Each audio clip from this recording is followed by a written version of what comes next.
I'm going to read a poem about rain, and I hope you'll like it.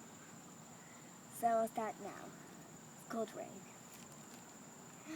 I opened my eyes and looked up at the rain, and it dripped in my head and followed into my brain, and all that I hear as I lie in my bed is the slishly slosh of the rain in my head.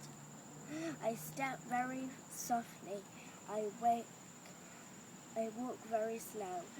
I can't do a handstand. I might overflow. So pardon the wild, crazy thing I just said. I'm just not the same since there's rain in my head.